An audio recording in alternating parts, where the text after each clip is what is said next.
Muito bom. Separei aqui, ó, 5 segredos da hipertrofia feminina baseado na ciência. Sim, a hipertrofia ela tem uma ciência a ser seguida, mas eu vejo que muitas vezes quando a gente começa a conversar aqui, vocês vão se confundindo. E é normal vocês se confundirem, justamente porque é, precisa pegar essa ciência e aplicar a sua individualidade. Então tem pessoas, por exemplo, mulheres que é mais alta. Tem uma forma de se trabalhar, biomecanicamente falando. Tem mulheres que ela tem mais facilidade em ativação de glúteo, outra não. Tem mulher que gosta mais de proteína, tem mulher que gosta menos. Então, nós temos uma base da ciência e aí, consequentemente, eu preciso aplicar isso para você, eu preciso filtrar isso para você. Só que não tem como fazer isso 100% num vídeo, mas vocês me ajudam demais. Por que que não tem como? Porque, obviamente, a gente fala para muitas pessoas em um vídeo. Então, a gente pega de forma geral e vai colocando para vocês. Por que que eu digo isso? Por causa desse comentário aqui, ó. Esse comentário me deixou intrigado. Esse aqui, ó, da Joyce. Vamos ler junto aqui, ó. Olá, Daniel, estou adorando o seu conteúdo. Muito obrigado. E antes da gente continuar, por favor, eu sou o Dani, sou nutricionista e treinador há mais de 10 anos. Estou aqui basicamente todos os dias compartilhando conteúdo com vocês. O canal é relacionado a mulheres, hipertrofia, mulheres que querem ficar fortes, mulheres que querem ter um bom desenvolvimento muscular, tanto por benefícios presentes nesse atual momento, como também benefícios no futuro. Então já te convido a entrar nesse time também, se inscrever no canal, porque me ajuda bastante e também, quanto mais você conseguir aí comentar, colocar suas dificuldades, mais vai produzindo conteúdo assertivo para vocês. Lembra que eu falei? Então eu tô pegando, tem a grande massa, agora eu pego o conteúdo que vocês comentam aqui e eu trago mais específico ainda para vocês. Então é importante que você comente nos vídeos com a sua dificuldade. Vai que eu respondo sua dúvida aí em um comentário, em um vídeo aqui, né? Então olha só que interessante. Tenho uma dúvida. Comecei há pouco tempo na musculação, 1 mês e meio. Já tentei fazer uma progressão de carga na cadeira abdutora, mas algo me incomodou. Quando eu estava fazendo 12 repetições, eu sentia mais o músculo. Quando eu subi esse peso, eu faço 8 repetições com dificuldade, mas eu não sinto ali o músculo queimar. Entendi, talvez com este peso maior eu não esteja mantendo a mesma técnica. Será que pode ser por isso mesmo? Muito bom, cara. Olha só que interessante aqui, Joyce. Ah, você está treinando 1 mês e meio. É muito cedo para pensar ainda numa progressão de carga, efetivamente, de quilos a mais no exercício. Eu vou explicar isso agora. Lembra que eu falei que nós temos uma ciência que eu vou detalhar, que a gente vai conversar aqui, que a gente precisa seguir. E beleza, dentre essa ciência, normalmente você vai precisar ter um estímulo dentro do treinamento, que no caso seria a musculação. Esse estímulo, junto com uma boa alimentação, com balanço nitrogenado positivo, que seria um consumo adequado de proteína, não é excessivo de proteína, mas adequado de proteína, com uma boa noite de recuperação, com seus hormônios, tudo ok. Essa ciência estando tudo 100%, você está otimizando, você está sinalizando o seu corpo a gerar hipertrofia, principalmente aquele grupo muscular que você estimulou no treinamento. Essa é a ciência, beleza? Esse daqui é a base. Só que veja, nós precisamos adequar ao paciente, meu anjo. Então, nesse caso aqui, 1 mês e meio ainda, se você não tem nenhum tipo de experiência de outras atividades físicas e está começando na musculação, é muito cedo para a gente pensar num aumento de carga. Por quê? Porque nesse momento você precisa se preocupar em melhorar a sua qualidade técnica do movimento. Ou seja, você precisa ter mais conexão neuromuscular. Você precisa fazer com que aonde você esteja treinando, você de fato sinta. Então, por exemplo, se você está treinando glúteo, você tem que sentir o glúteo. Se você está sentindo, se você está treinando um movimento para deixar o glúteo mais arredondado, por exemplo, que seria um estímulo lá em glúteo médio, talvez glúteo máximo ali para deixar ele mais arredondadinho, você tem que sentir aquele feixe muscular. E com isso, se você não tem essa técnica, você, quando colocar mais carga, você não vai conseguir acessar o grupo muscular com total eficácia. Por exemplo, como você colocou aqui, você sentiu uma coisa com 12 repetições e com 8 você já sente mais dificuldade, mas não sente o músculo queimar.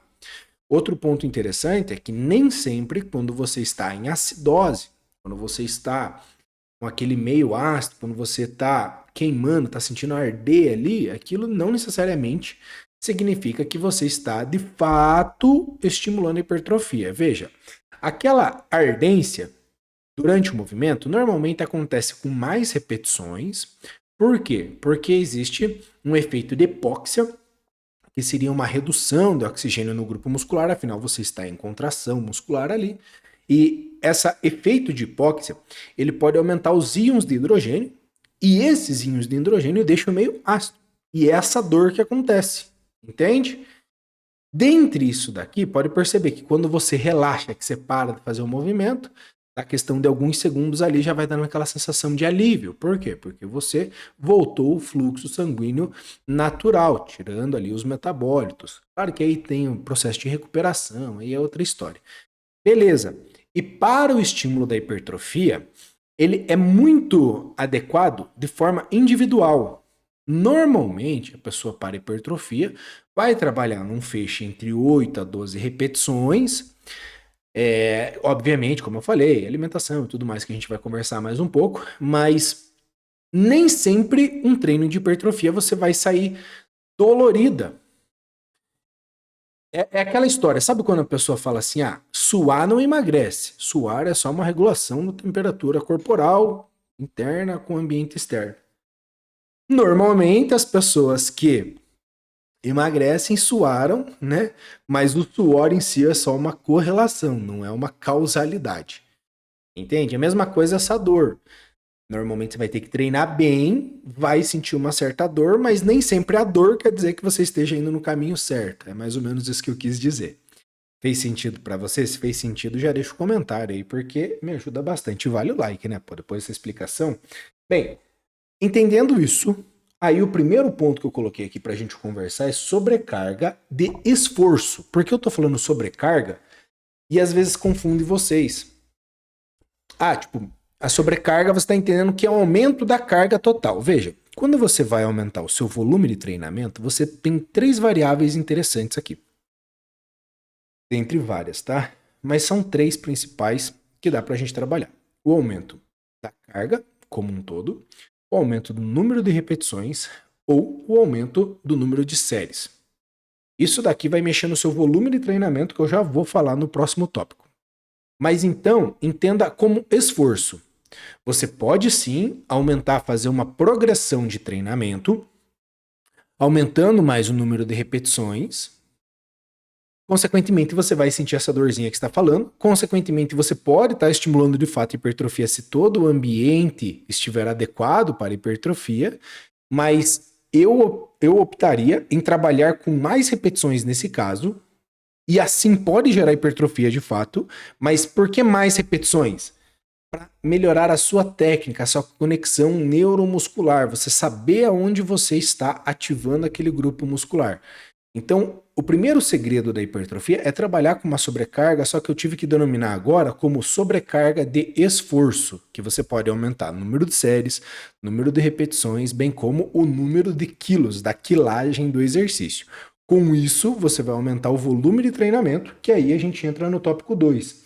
Volume de treinamento, então, é mais do que debatido na ciência que o volume de treino está associado à hipertrofia. Normalmente, quanto maior o volume de treinamento, mais sinaliza-se a hipertrofia.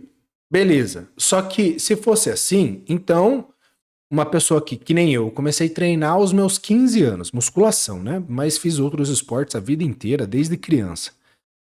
Então eu deveria estar hoje carregando, pela lógica, 1 tonelada no supino. E não é assim que a banda toca. Então, se eu comecei a treinar anos atrás, hoje eu deveria estar fazendo 100 repetições. Às vezes eu acabo fazendo em uma série ou outra, mas aí é outro estímulo, outra história. E a banda não é assim, por quê? Porque se eu estimulo demais essa quantidade de repetições ali, às vezes eu estou expondo minhas articulações a um desgaste num futuro. Já fiz muito isso e hoje eu sofro as consequências de estar na fisioterapia direto. Tá entendendo onde eu quero chegar? Então você precisa modular isso aqui para você. Dentre isso, nós temos 3 pontos importantes aqui. Você tem um volume de treino mínimo, um volume de treino adaptável e um volume de treino de choque. Por isso que é importante você periodizar o seu treinamento. Veja, você pode periodizar ele de forma micro, meso e macro. Né? Beleza. Depois que você faz isso, você vai pensar assim, então o que eu vou fazer na semana, no dia, o que eu vou fazer no mês, o que eu vou fazer ao longo de 6 meses, de um ano. Onde eu quero chegar com esse físico. Você periodizou isso. Dentre isso, você vai começar a colocar, então, esse volume de treinamento. O mínimo. Normalmente, quando a paciente, sei lá, ela vai viajar, ou quando a paciente tá com muito trabalho, tá com algum problema, aquela correria sinistra, eu falo assim, cara, primeiro que tem um ato, né? Como eu sempre falo, há tempo para todas as coisas. Então a pessoa tá focada, sei lá, em passar num TCC, em ganhar uma promoção nova, tá com um filho, tá com alguma coisa do gênero, tá com outras dificuldades. Eu não vou falar, ficar gralhando, não, você tem que ir lá treinar. Não, faz o mínimo que ainda você consiga estar estimulando o seu músculo.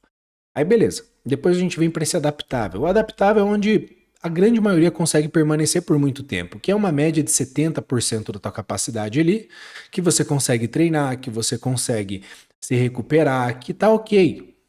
A maioria tá aqui nessa questão adaptável. Aí tem o treinamento de choque, que é aquele que, por exemplo, às vezes eu pego para minhas meninas lá e eu aumento 2, 3 vezes mais o volume de treino de glúteo, o volume de treino de posterior, para dar, entre aspas, um choque mesmo, para estimular ainda mais. Só que depois desse volume de choque, normalmente vem um período de recuperação. Entendeu? Então nós temos esses volumes de treinamento que precisa ser adaptado para você. Não adianta você não querer adaptar. Então, nesse caso, eu te recomendaria entrar numa consultoria online. Obviamente, se você quer que eu monte a sua dieta, quer que eu monte seu treino, te acompanhe semanalmente, a galera curte muito essa parte de acompanhar semanal, porque toda semana tá me mandando foto. Quer dizer que eu vou mudar a dieta toda semana? Não. Quer dizer que eu vou mudar o treino toda semana? Não. Mas a gente vai tendo uma linha cronológica da sua progressão e ali, de fato, a cada um mês e meio, a gente vai alterando o que for necessário. Tá? A consultoria ela é 100% online. Eu gosto de avisar isso porque às vezes vocês acham que é consulta. Não, consulta eu não consigo mais abrir por questões de agenda. Mas a consultoria online, sim. Aí você entra lá, você preenche uma anamnese, tudo certinho. Preencheu a anamnese, ponto a ponto ali, eu vou estar montando tudo para você. A dieta, treino, o acompanhamento semanal. Certo? Então vou deixar um link na descrição aqui, porque só assim que você vai conseguir de fato ter um bom resultado. Ah, Dani, eu quero fazer com o meu treinador aqui da minha cidade, enfim, pelo menos agora você sabe como cobrar ele. Dani, tô meio sem pai, tô meio sem treinador, tô sem nutri. Cara, venha comigo que, com certeza, se você seguir o que lhe foi prescrito, você vai ter resultados bons. Né? Eu tô aqui de fato com interesse em te ajudar, em ver você ter resultado. Se eu não tiver interesse em ver os meus pacientes tendo resultado, o maior interesse não faz sentido o que eu estou fazendo, né? Então, o link está na descrição. Terceiro pilar aqui, o terceiro segredo, né? Então, o primeiro seria a sobrecarga de esforço, o segundo, o volume de treinamento, o terceiro é uma dieta adequada. Então, lembra quando eu comecei falando lá do balanço nitrogenado? Balanço nitrogenado, então é consumir, balanço nitrogenado positivo, é consumir proteínas de forma adequada. Se você exceder a quantidade proteica, quer dizer que você vai ter mais hipertrofia por isso? Não, cara. O corpo vai usar o suficiente ali para as demais funções que ele precisa. Depois disso, ele vai começar a desaminar, transaminar, até mesmo excretar. Tá fazendo um xixi caro daí, tá fazendo um cocô meio caro. Mesma coisa acontece com a questão de carboidratos, cara. Então, carboidratos e gorduras, né? Só que o carboidrato e a gordura acaba se estocando e conforme vai convertendo em gordura. A proteína também faz isso, mas é mais difícil. A via bioquímica para ela chegar em gordura é mais difícil. Você teria que se esforçar muito. Mas, de qualquer forma, não adianta ficar só cortando carboidrato. Por mais que tem várias meninas, vários pacientes que eu consigo trabalhar com hipertrofia, desenvolvimento muscular com carbo bem baixo. Eu não estou aberto aqui, vai demorar muito, senão eu abriria aqui para você ver. Tem gente que consegue gerar hipertrofia com carboidrato baixo, mas aí é característica da pessoa. Vou te dar um exemplo meu. Eu sou uma pessoa que eu não respondo muito bem a excesso de carboidrato, assim como várias pacientes, assim como vários pacientes homens. E isso a gente só descobre na prática. por outro lado, tenho pacientes que às vezes o percentual de gordura é extremamente baixo, às vezes a capacidade de estocar glicogênio muscular é extremamente boa, que quando a gente coloca mais carboidrato, parece que a pessoa seca mais. É uma parcela mínima dos meus pacientes? É uma parcela mínima. A grande maioria tem que ter um carboidrato adequado ali, de quase se aproximando, muitas vezes numa dieta low carb, uns 40% do saldo calórico total seria de carboidratos. Isso consideraria um carbo baixo. E dá para fazer sim. Não é um problema. E veja, às vezes a pessoa acha que olha só que interessante como tudo tem que ser adequado. Se eu coloco muito carbo para a pessoa começa a ficar mais retida, se ela não é muito boa respondedora a carboidrato, ela começa a ficar mais retida, começa a ficar mais letárgica, começa a ficar mais indisposta. Aí o efeito fica reverso, cara. Você tá entendendo a importância de ter um bom acompanhamento? Logo, nós chegamos aqui agora no quarto segredo para a hipertrofia, que é a recuperação. Lembre-se o que eu estava falando para vocês do volume de treinamento. Se eu não dou uma recuperação adequada para você, você pode, independente se você tiver num volume mínimo, num volume adaptável ou até mesmo num volume de choque, se você não tem uma recuperação, o mínimo normalmente você conseguiria recuperar só entre um treino e outro. Mas se você está num volume mais próximo de uma intensidade alta, de um volume alto de treinamento, se você não se recupera, você não está dando espaço para o músculo recuperar e, consequentemente, você está entrando cada vez mais estressando aquele grupo muscular, o que pode até inibir a tua hipertrofia ou dificultar essa hipertrofia por falta de tempo de recuperação. Então, nesse caso, é muito, muito, muito, muito importante que você aprenda a recuperar. Então, por muito tempo, cara, agora olha só que interessante. Tem muitos colegas profissionais que pregam que você precisa ter um dia de descanso na musculação. Às vezes 2. E eu olho de paciente para paciente. Vou te explicar agora. Muitas mulheres não têm aquela necessidade. Não é que elas não têm necessidade. Elas não têm por si só aquela ganância, entre aspas, de buscar mais força, de se desafiar no treinamento. É muito comum, as mulheres chegam para mim, elas querem ter um corpo bonito, querem fazer uma dieta legal, querem ter um treino ali, mas elas não estão dispostas a agachar extremamente pesado. É a maioria? Não. Só que, aliás, é a maioria, mas não é só a totalidade. E tá tudo bem.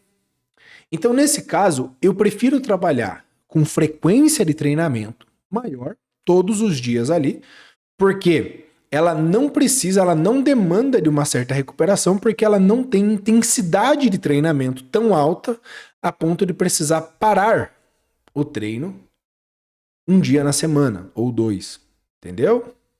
Isso eu falo no meio da semana, porque normalmente o domingo as meninas não vão, geralmente sábado também não vão.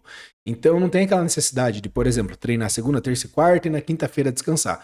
Exceto se essa paciente, sim, está se esforçando ao máximo, ela está chegando na intensidade máxima. De fato, ela precisa de um dia de descanso porque ela nem treinaria bem o quarto dia, vamos dizer assim. Entende? Então a recuperação, tudo isso daqui ele tem que ser programado, cara. Porque a gente tem uma curva de supercompensação. Então imagina que você tem uma linha. Quando você treina, você precisa de um período de recuperação. Você chega na tua linha base e quando você treina novamente, você caiu de novo. Ou seja, você tem um período ótimo para dar outro estímulo de treinamento. A recuperação, ela é muito importante. Eu tenho um parceiro de treino, se você entrar lá no Instagram, você vai ver. Normalmente a gente sempre posta vídeo, foto junto ali, porque a gente treina junto desde 2017. Vai 10 anos já, né, de treino junto aí. E ele, normalmente, eu tenho que trabalhar com volume de treino extremamente baixo, só que numa intensidade extremamente alta. Por quê? Porque ele é um cara magro que tem dificuldade no desenvolvimento de peso como um todo. Por mais que seja extremamente um físico muito bem alinhadinho, muito tempo treinando, é todo bem formado, contudo, é necessário que ele precisa ter muito mais descanso do que eu. Então, veja assim, eu treino basicamente todos os dias, ele também, musculação. Só que ele treina e vai para casa descansar. A única atividade é isso.